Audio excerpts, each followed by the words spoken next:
You guys, welcome back to the God's Economy podcast, where we talk about and discuss God's currency in our life.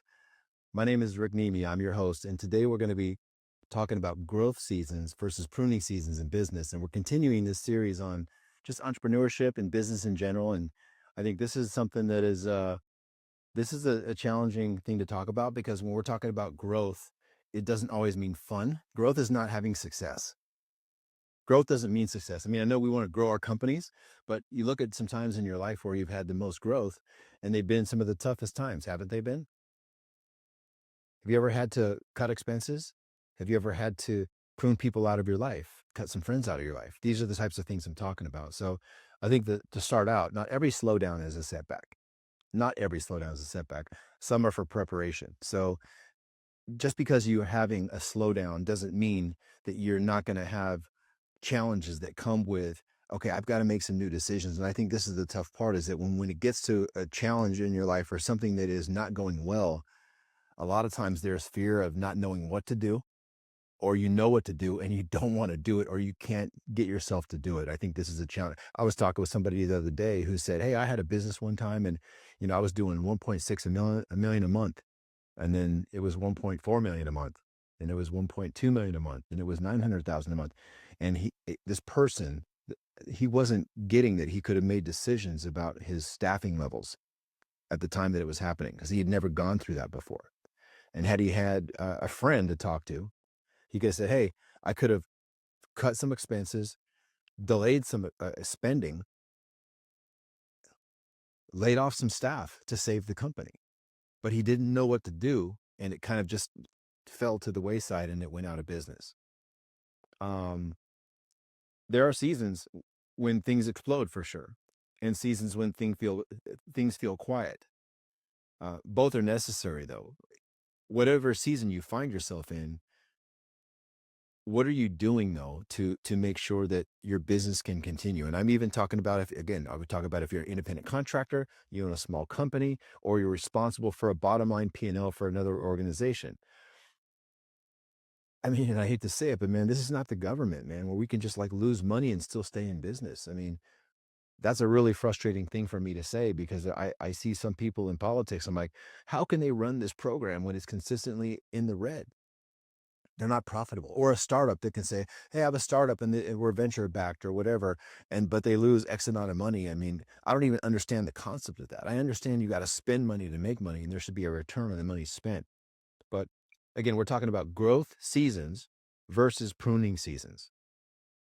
If you're in a growth season, what does that look like, or what are your expectations? If you're in a growth season, okay, I'm growing, the business is growing, and that usually has to come with some revenue, and that comes with some challenges. If you're in a growth season, you're positioning for how to grow what God's given you. And I can look at this again like stewarding. Both growing and pruning are both stewarding, just so you know. In God's economy, stewardship is still the fundamental key that I would say is most important, okay? If we're looking at both seasons and that we're a steward of whatever's happening, if you're in a growth season, okay, what are you doing with the growth? How are you planting the seeds? For myself, I know that, just being honest, as our business grew, I paid myself a little bit more. We get to decide, and we get to ask, okay, how much should we pay ourselves relative to how the business is doing versus keeping money in the business and making sure it has enough to run. And there's a fine balance as an owner, as a CEO, or whatever your situation is, to make the right decisions on the use of the money, or how you use the money to grow the company. And if we're in a growth season or a pruning season, I always ask the question, what does the business need? And that could be debated, and it could be argued.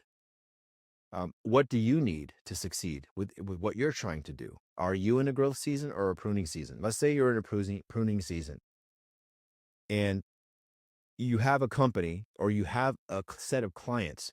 Maybe pruning for you would be, you know what, this client's not really aligned with my core values. I've been working with, I have all these customers, I have all these clients, but this one client, their values are in the wrong place. There's not a level of respect there. They're paying late or whatever it is. That person can just go away. Do you ever find yourself having a customer that you're better off without them? Not every customer is a good customer. That's an example of pruning. For growth comes with different challenges. Growth would come for challenges that, hey, as you grow and you have resources, what are we doing with the resources? And I think that's the question to ask. What are we doing with the resources? So, you guys, let me ask you some questions. What season are you in right now? Growth or pruning? Are you resisting pruning because it feels like a loss? Pruning is not fun. It's not fun. It takes accountability. It takes courage, actually. I think pruning, the most important thing to start with pruning is courage, because some people know what to prune and they just won't do it, or they can't do it, or they can't get themselves to do it. It's just too much to bear. What distractions or habits might God be asking you to remove? This is another thing where, are we aligned with God's plan for us? Are we doing the right things? Is our intention and effort and focus on the things of God, of the things that He wants us to do? And this is applied to business. I ask God's permission in the things that I'm doing at work. And in tough times and tough circumstances, Lord, what is it you have me do? What should I do with this? What decisions should I make? It's not that we don't have wives council and we get together as a group and we talk about, here's the facts and here's options to consider for what to do. But at the end of the day, if you're that person that has to make those tough choices, we can still take that matter to the Lord and ask for wisdom and discretion and understanding for what to say yes to and what to say no to. And the prayer I share with everyone that I talk to is, Lord, this is what I feel like I'm being led to do. This is where I feel like you're directing me, the decision I need to make. Let peace be yes and any anxiety be no. I'm going to make this decision. And then, the Lord does speak to my heart and mind that way when it comes to these tough choices. Has there been a time where, we're measuring success by expansion of fruitlessness? Am I measuring success by expansion or fruitlessness? Where has speed replaced alignment in my business? Where has speed replaced alignment? Is it better to just go fast and make quick decisions, or is it better to be aligned with what we think God's will is for us, or the decisions that we think speed is not always the best thing. What has stopped working that I kept forcing?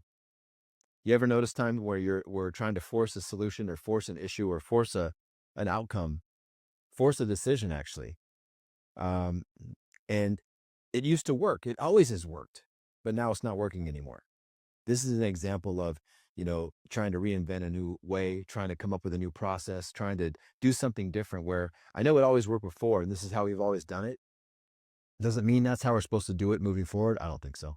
I think we need to be critical thinkers. It's something else we should be talking about in this series, of business, is being critical thinkers and surrounding yourself with other critical thinkers that can contribute to this mastermind to help us make the best decisions that we can make. And what would trusting the season look like instead of fighting it?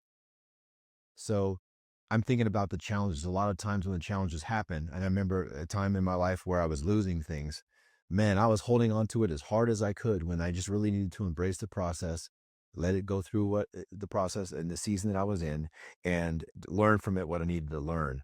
I did learn, but the resistance didn't help me. The resistance to what was happening didn't help my growth at that time.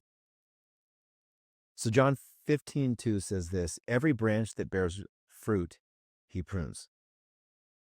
Every branch that bears fruit, he prunes, that it may bear more fruit. When we prune, it's like shaping a tree. And I use this analogy in the Bible study the other day. Think of us all like an oak tree. We don't want to be a palm tree that sways in the wind, and when the wind blows, the branches and the trees going left to right. We want to be solid, oak tree. But we still want to shape the tree. We want to be solid and rooted in our faith, rooted in the ground, rooted in God's promises, rooted in Jesus, rooted in truth. But we still need to shape the tree. And there's still things we need to cut out of our life so that others can. Sometimes we're cutting it out so that they don't come back at all. Other times we're cutting it so that it can grow even more. And that's the concept that this is talking about. And I'll leave you with this. Let's ask God what needs to be removed in our life, more than just what we want to be added.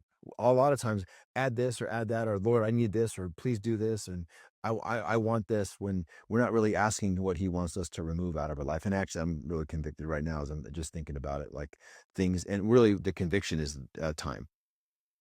I'm in the process in a season right now of two things: capturing my thoughts and giving them to God, and having and improving my thought process pattern, and going to God and continuing to trust Him in what He wants us to do. What needs to be removed from my life? What things should I be saying no to? And if you're in a season right now where there's a lot going on, I think there's nothing more important. Can't say yes to everything. We can't be a yes man to everything. So we need to say no to some things.